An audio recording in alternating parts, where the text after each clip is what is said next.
Në pranverën e vitit 1910, kur qeveria Gjon Turke nisi fushatën e ashpër për të nënshtruar kryengritjen shqiptare, Gryka Kaçaniku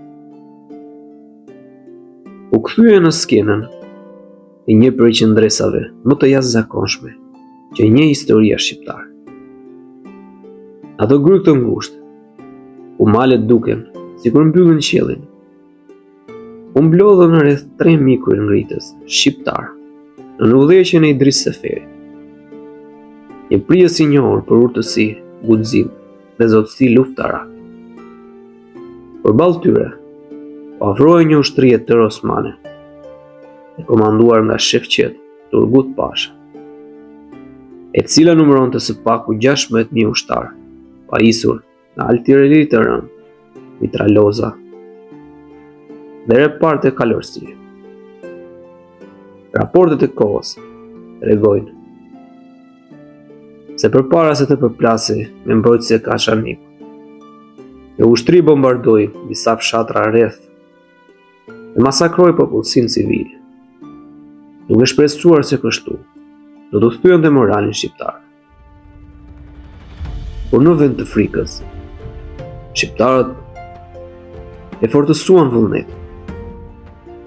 Por 30 prill filloi betejë. Gryka Kaçaniku, e ngushtë dhe mbuluar me shpatë gurësh e pyet të dëndë.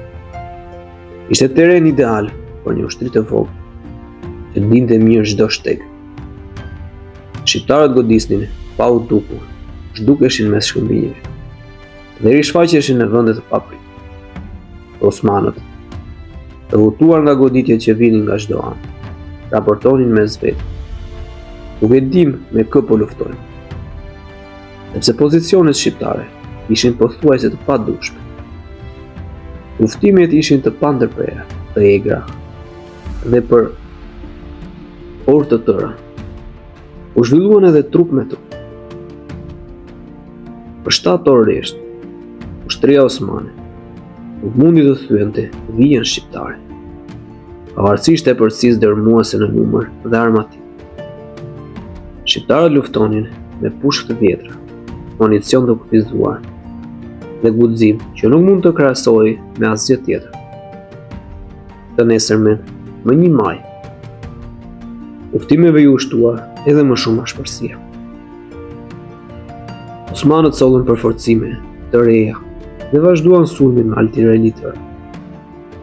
Por shqiptarët vazhduan të qëndronin, edhe kur u detyruan të tërhiqeshin, e bën këtë në mënyrë të organizuar, duke goditur armikun në çdo hap përgjatë rrugës, drejt Gjilanit. Sipas të dhënave të kohës, ushtria osmane humbri mijëra ushtarë dhe 10 oficerë, duke përfshirë pothuaj 1/4 e forcave që komandonte Turgut Pasha në atë zonë. Madje, rreth 20 batalion u shpartalluan tërësisht gjatë përpjekjeve për të marrë Grykën. Kjo qëndres tronditi Turgut Pashën dhe zemroi atë aq shumë sa pas humbjeve të pësuar, urdhëroi që popullsia pa mbrojtur paguante çmimin e akmarrjes. Fshatra të tëra u dogjen. Njerëz të pafajshëm u ekzekutuan para turmave të mbledhura me forcë dhe u vendosën gjykime të jashtëzakonshme ushtarake ndaj çdo të dyshuari për lidhje me kryengritësin. Torturat dhe dënimet ishin të rënda dhe synonin të shuanin shpirtin e rezistencës. Por ndodhi e kundërta. Betejë e Kaçanikut u bë simbol dhe frymëzim për kryengritjet shqiptare që do të shpërndenin më vonë dhe gjithë Kosovën dhe Shqipërinë. Gryka Kaçaniku u quajt Termopilet shqiptare, jo vetëm nga shkaku i terrenit të ngushtë dhe e përcisë të jashtëzakonshme të armikut, por sepse aty doli qartë mendosmëria e shqiptarëve për të mos u nënshtruar. Kjo betejë u bë pjesë e këngëve epike.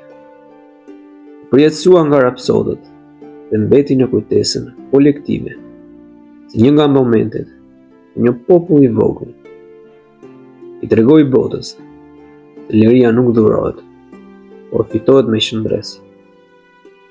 Në thelb, lufta e Kaçanikut